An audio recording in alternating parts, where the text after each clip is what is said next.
Llegó el momento de la buena conversación y el debate. Abrimos la mesa de todos en Pauta Propia. Pauta 100.5.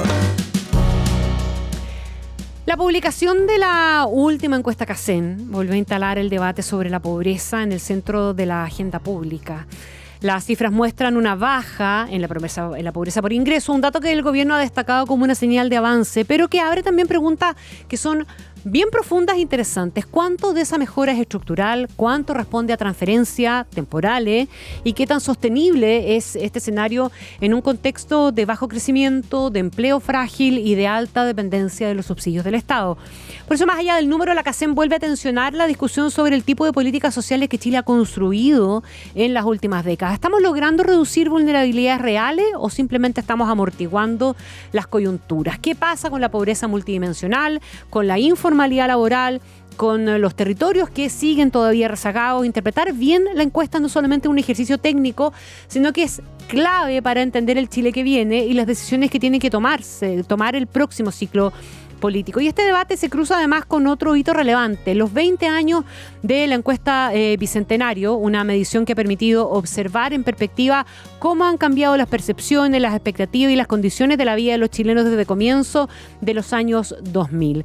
Queremos hacer foco en la encuesta CACEN, en la fotografía socioeconómica, y aprovechar también el bagaje que tiene nuestro invitado sobre esa mirada de 20 años con perspectiva y con la profundidad con la que suele abordar también las discusiones. Ignacio Irarrázaval, director del Centro de Políticas Públicas y académico de la Escuela de Gobierno de la Universidad Católica.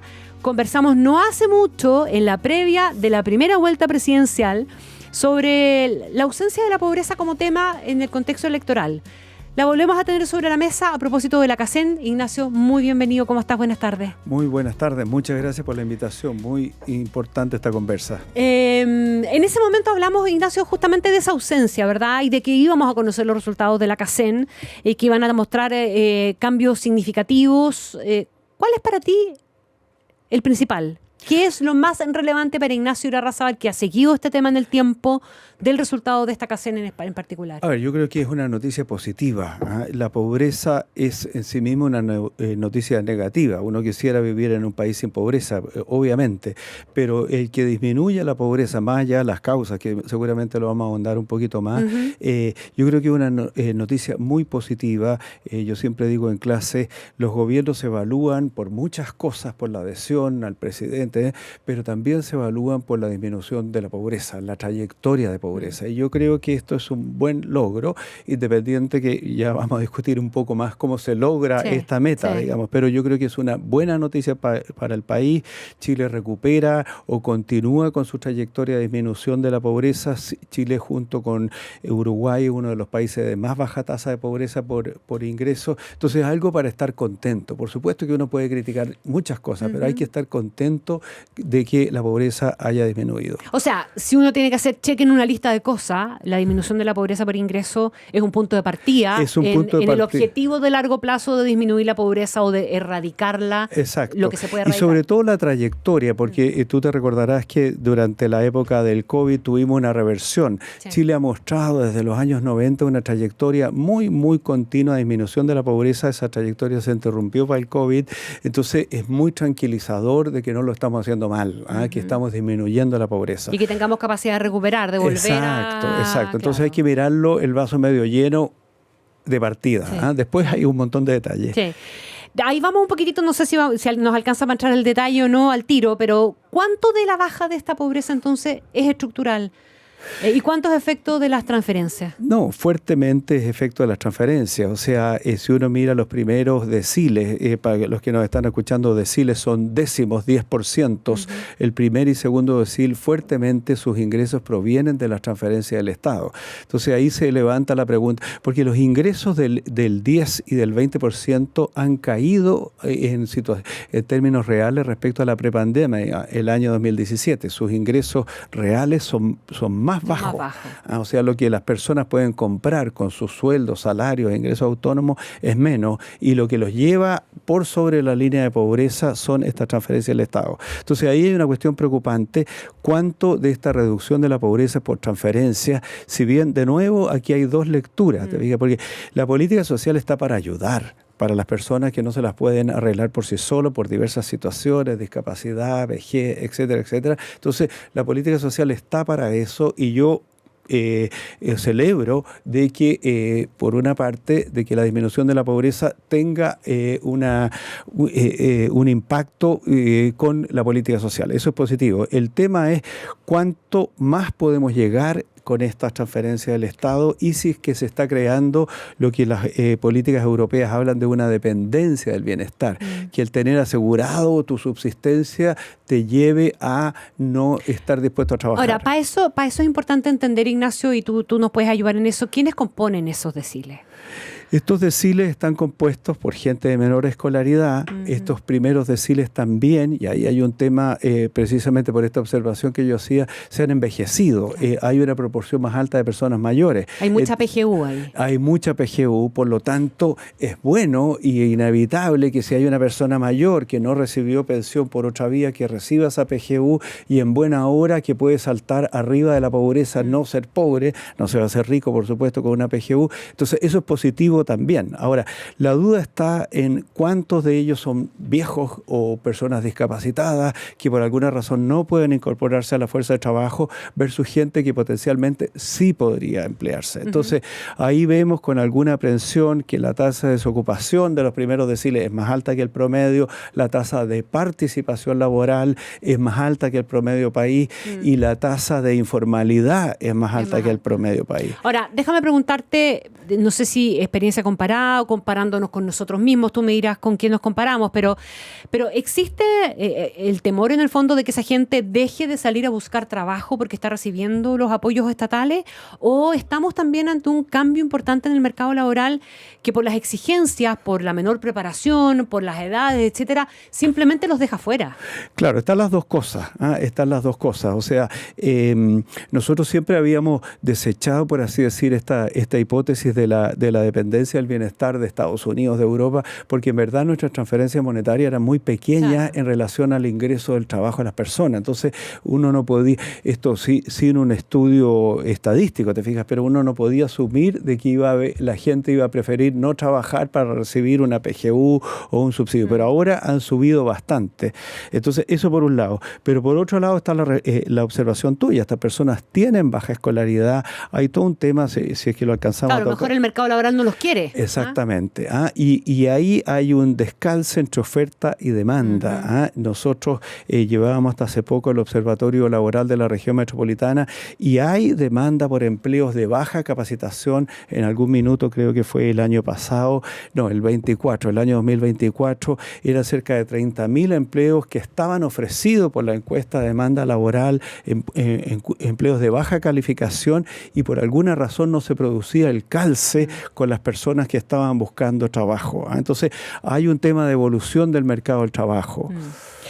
Ahora, me imagino, no sé, tú tienes mucha más evidencia que yo, simplemente me lo pregunto, pero esa gente preferiría probablemente estar trabajando también, ¿o no? Yo pienso que sí, porque el trabajo, más allá del dinero, tiene una componente de, lógicamente, desarrollo personal, claro, de motivación y estímulo. Entonces, sí, yo pienso que la mayoría de la gente preferiría. Ahora, no siempre se cuadran, ¿te fijas?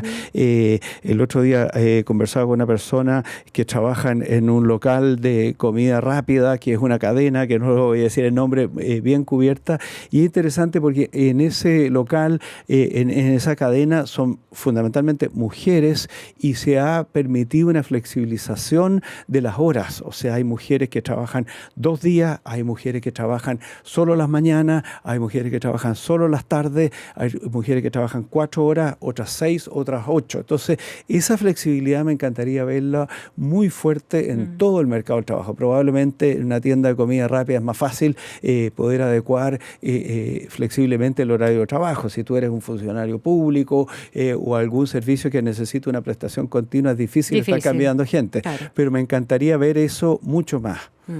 Ignacio Irarrázaval, ¿estamos midiendo, dirías tú, mejor la pobreza hoy día que hace 10 años atrás? Estamos midiéndola mejor. Yo tengo, pero ¿quién soy yo? Digamos, aquí hubo una comisión grande. Alguien que sabe mucho más que todos nosotros no, juntos, por de pronto. Pero aquí hubo una comisión muy seria que trabajó en esto. Yo creo que los cambios metodológicos que se hicieron son válidos, pero no hay que olvidar que esto es una medida consensual, digo yo. O sea, aquí hay un grupo de expertos y expertas que se pusieron de acuerdo, así vamos a medir, y claro, uno podría cuestionar algunos de los cambios que se hicieron, pero yo creo que es una mejoría sin duda. ¿Qué pasa con la medición de la pobreza multidimensional? ¿Qué cambio significativo muestra esto?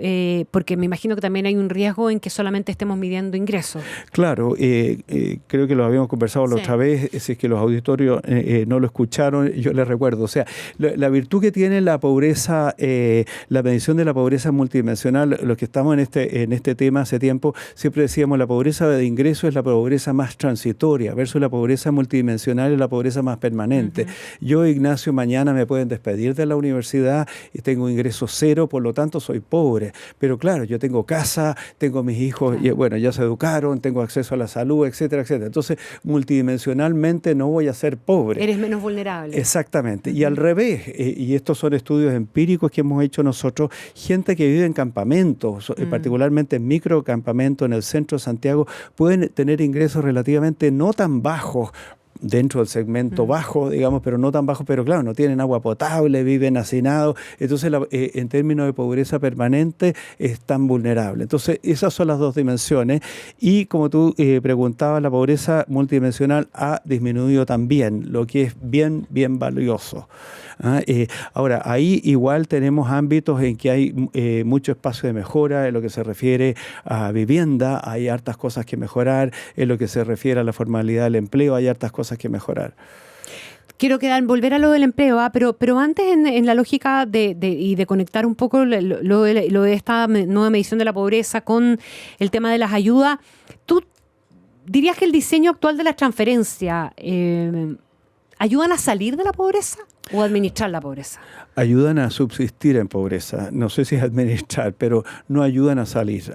Y ahí hay todo un tema que tenemos que revisar, que es un tema... ¿Cómo entramos ahí entonces, a la salida? Nosotros hicimos, que está disponible en el sitio web del Centro de Políticas Públicas, una serie de propuestas a las candidaturas presidenciales. Y uno de los temas respecto al mercado del trabajo, todo el sistema de subsidios al empleo, la capacitación, sentimos que hay que mejorarlo, precisamente por la pregunta que tú hacías. Me tocó dar una charla en el Infocap, eso sí que lo puedo decir con nombre y apellido, y con todo el caso convenio, ellos no están recibiendo los pagos por los servicios que han prestado de capacitación, precisamente este segmento que está entre caer en la pobreza o no caer en la pobreza con una pequeña capacitación. En la lógica de entregar las cañas o el pescado, digamos, exacto. ¿verdad? Entonces ahí yo te diría que hay un tema de política social y hay un tema de política de administrativa, de cómo manejamos como país estas transferencias del Estado a organizaciones sociales como podría ser Infocap y otras que colaboran en la capacitación de las personas. Porque es importante entregar la caña y no entregar el pescado. Absolutamente. Es solo para reforzarlo, porque me parece que es el fondo del tema. Y claro, y hoy día, como te digo, estas personas mayores que pueden estar en los primeros deciles, igual, aunque tú seas una persona que hace un trabajo muy básico, hoy día tienes que tener exposición a temas digitales y a Internet. Tienes que saber un mínimo, tienes que saber mandar WhatsApp, tienes que saber recibir un mail, contestar un mail, cargar a lo mejor un archivo, aunque tu trabajo sea muy manual, tú igual necesitas algo de tecnología. Y esa tecnología se puede explicar, se puede aprender en un curso corto. No estamos hablando de hacer un doctorado en inteligencia artificial, sino que hay cosas sencillas, pero que mucha gente de 50 para arriba nunca se metió en esto y necesita para cualquier trabajo, aunque sea muy básico. Estamos conversando con Ignacio Irarrázaval, el director del Centro de Políticas Públicas y académico de la Escuela de Gobierno de la Universidad Católica. Vamos al rol del empleo, entonces, que ya lo has sugerido en varias de tus intervenciones. ¿Cuál es el rol del empleo en la sostenibilidad de estos resultados? O sea, de una tendencia a superar la pobreza. Bueno, es clave por lo que decíamos, hay un tema de ingresos, ¿no es cierto? Porque sin ingresos no podemos comer, pero también hay un tema de desarrollo personal, autoestima, etcétera. Entonces, como te decía, hay un tema ahí de oferta con demanda, particularmente en los estratos socioeconómicos bajos, que no se encuentra. Hay un tema de capacitación y en el tema de esto que yo estoy llamando oferta y demanda es intermediación laboral. Ahí existen estas oficinas municipales de intermediación laboral, que algunas lo hacen muy bien, pero en su mayoría lo hacen bastante mal. Las oficinas de intermediación laboral debieran tener muy claro cuál es la demanda, idealmente en la cercanía, en las inmediaciones de su comuna. Puede que no siempre se dé eso, pero no son capaces de juntar ambas cosas, no tienen incentivos correctos. En fin, entonces yo te diría que en la intermediación laboral hay un espacio gigante y también en los incentivos adecuados para que las capacitaciones vayan a la vena, Si uno tuviera que hacer una lista de cuáles son los principales focos de vulnerabilidad social hoy día en Chile, algunos que han medio representados en el tema de la pobreza multidimensional, ¿verdad? Pero ¿cuáles dirías tú que son? ¿Y qué política pública nos puede estar eventualmente faltando para hacernos cargo de eso? Si es que se pueden evitar, digamos, porque a lo mejor hay algunos que son medio inevitables, que son parte de la vida, digamos. Claro, quizás me voy más lejos. O sea, un foco importante es el sistema de pensiones y yo creo que la PGU ha sido un tremendo avance. Hubo una mejora en la PGU. Ahora, ojo, eso hay que irse con cuidado, te fijas, porque es mucha plata que estamos invirtiendo en eso. Y quizás por lo negativo tenemos muchos programas chicos. Eso hay que revisarlo, porque tenemos las evaluaciones que hace el Ministerio de Desarrollo Social, que son súper potentes. A mí me gusta mucho ese trabajo. Hablan de 720 programas. Entonces, ahí hay muchos programas muy chicos que uno debería revisar si es que son pertinentes. Ahora, áreas importantes, yo te diría, pucha, lo más obvio es volver a la educación. ¿Te fijas? O sea, hasta qué punto los aprendizajes, hasta qué punto estamos de alguna manera apuntando la educación hacia el mercado del trabajo. ¿Te fijas? Yo creo que la gratuidad ha jugado un rol importante en dar acceso a personas que probablemente antes no se podrían haber financiado la educación, pero ahí yo creo que también el sistema de educación superior, tanto universitario como técnico, debiéramos ser mucho más flexibles.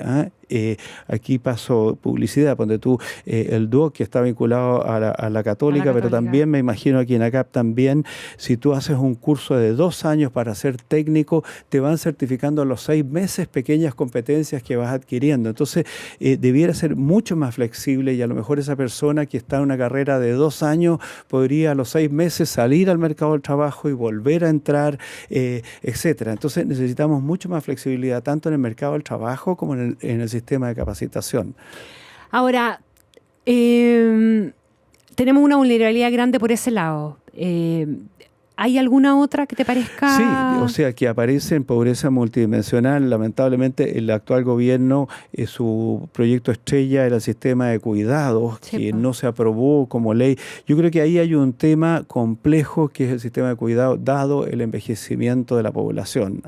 Cómo se retribuye, particularmente a mujeres, que son las que reciben fuertemente esta carga del cuidado de una persona mayor en sus hogares y dejan de salir a trabajar. ¿Cómo se retribuyen? Entonces, ahí hay una cuestión súper compleja porque por algún, digamos, dicho en forma bien dura, la sociedad se ahorra bastante plata en el sentido de que esa mujer, poniéndolo en el prototipo, esa mujer cuide a ese abuelo, a ese papá en su casa, la sociedad se ahorra que ese abuelo no esté en un hogar residencial. Entonces, de alguna manera se podría retribuir, pero claro, si le retribuimos a todo el mundo, el costo de esa retribución es inmensa. Entonces, ahí hay una cuestión que hay que manejar. Hay municipios más ricos, aquí Las Condes, que estamos cerca, tiene un sistema de personas que te van a ayudar a la casa, tienen incluso personas que para esa persona que está todo el día en la casa cuidando a una persona que requiere cuidado, te permite salir a respirar aire. No creo que todos los municipios puedan financiar ese sistema. Entonces, el tema de cuidado yo creo que es un pendiente. Yo creo que la apuesta que hizo este gobierno era una una buena apuesta. Quizás para mi gusto no vi el desarrollo del proyecto completo demasiado ambiciosa, porque al final entre cuidar a un hijo recién nacido, para eso está el postnatal, cuidar a un hijo intermedio, etc. O sea, no podemos financiar todos los cuidados más allá de la intensidad que tenga, ¿te fijas? Claro. Porque a un adolescente quizás uno también quisiera cuidarlo, aunque esté sano, ¿te fijas? Entonces es imposible que el Estado financie todos los cuidados. Pero ciertamente hay segmentos, como te digo, los niños más chicos. Yo creo que ahí el Estado, a través del postnatal parental... Probablemente en los extremos, ¿no? En los extremos hemos avanzado, pero en los intermedios hay discapacidad y eso hay que reconocerlo también. Ahí hay un gran desafío. Ignacio, ¿te parece que esta CACEN... no, te lo voy a plantear de otra manera. ¿Qué lecciones puede dejar esta CACEN para el próximo gobierno? Mira, la lección, y yo creo que hay una lección importante que el próximo gobierno va a tener que atender si es que realmente quieren reducir esos 6.000 millones de dólares que se han anunciado. El tema de la focalización ha estado un poquito vilipendiado. Se hizo al final del gobierno de Piñera II todo una comisión para revisar este registro social de hogares. Varias de las cosas que se sugirieron ahí se implementaron. Pero uno debiera tener un registro social de hogares súper operativo para tener certeza. Lamentablemente es triste, pero no alcanzamos, como lo ponía como ejemplo en el tema de cuidado, la plata nunca va a alcanzar para cubrir a todo el mundo en todo lo que uno quisiera. Y en ese sentido, el registro social de hogares, antiguamente la ficha CAS, cumple un rol esencial en términos de equidad. Te fijas que es poder identificar a la persona que está primero en la lista de espera. Y esos instrumentos tienen que perfeccionarse, tienen que actualizarse. Yo creo que ahí hay un desafío súper importante. Y también puede... ¿Te parece que se ha hecho un buen... Pero me voy a parar un segundo ahí, porque yo me acuerdo que para la pandemia, a mí por lo menos me pasaba, yo creo que lo conversamos en su tiempo de pandemia, en el tiempo de pandemia, que te daba dolor de guata el darte cuenta, cómo nos fuimos dando cuenta como país que la ficha social no tenía la información que teníamos, que necesitábamos en ese momento para poder salir en ayuda de todos los que necesitaban la ayuda. Claro. De ahí en adelante se instaló, ¿verdad?, la idea de que había que perfeccionarla, pero ¿hemos avanzado suficiente? Yo creo que nos mucho? falta bastante. Ahora, la pandemia también, más allá de los problemas, también fue que en un mes, 2 meses se triplicó la cantidad de gente que quería estar en el registro social de hogares y obviamente los sistemas de soporte digital no dieron abasto. Debiéramos avanzar muchísimo más en automatizar todos los datos. Claro. Te fijas, Impuesto Interno tiene los datos de los que están en empleo formal, no de los que están en empleo informal, pero uno podría automatizar mucho más los datos de manera de no tener que casi preguntar.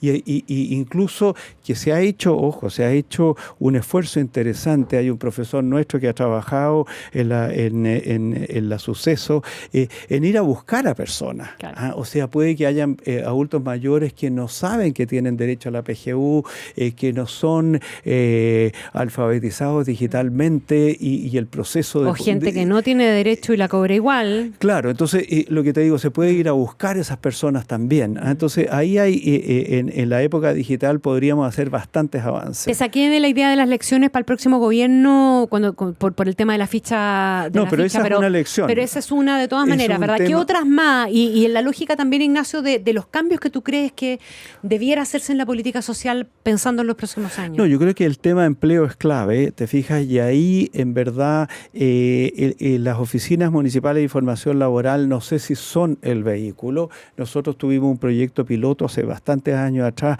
de hacer sistema de intermediación laboral privado. Hay un montón de agencias de headhunting para cargos más profesionales, con mayor trayectoria, y eso funciona bastante bien, ese mercado de gente que se dedica al headhunting. ¿Por qué no podría haber headhunting para personas de menor capacitación? ¿Cómo se puede hacer eso? Nosotros hicimos un piloto hace bastante tiempo. Como ferias laborales. Pero mucho más que eso, o sea, sí. un incentivo, o sea, ¿por qué ganan plata los headhunters? Porque te cobran, no sé, 1 sueldo, 2 sueldos, 3 sueldos de la persona que colocan en la empresa de acuerdo al perfil solicitado. Podría haber un sistema de incentivo, nosotros lo probamos, si mal no recuerdo, creo que fue en Bachelet 1, el que se hizo este piloto, después por distintas razones no se pudo implementar más gruesamente. Pero yo creo que ahí nos falta mucho cómo hacer, o sea, las oficinas de intermediación laboral son algo, pero la intermediación laboral a escala podría potenciarse mucho, mucho más. Y como te digo, y eso vinculado a la capacitación, ¿te fijas? Porque Claro. a lo mejor tú tienes un trabajador, una trabajadora con las competencias de habilidades para el trabajo, pero le falta la competencia digital, le falta una competencia pequeña que a lo mejor en un curso de 1 mes, de 2 meses, se puede habilitar y producir el match, el calce y esa persona entrar al empleo. Ya, qué buena conversación, ¿ah? Encantado. Sí, porque le hemos dado harta vuelta a la CACEN, pero creo que para variar tu mirada, Ignacio, nos permite proyectar un poquito más y poner en perspectiva. Muchas gracias por estar con Gracias a ti nosotros. por la invitación. Ignacio Larrázaval, director del Centro de Políticas Públicas y Académico de la Escuela de Gobierno de la Universidad Católica, en nuestra mesa de todos. Muchísimas gracias por estar junto a nosotros. Nos vemos. Gracias.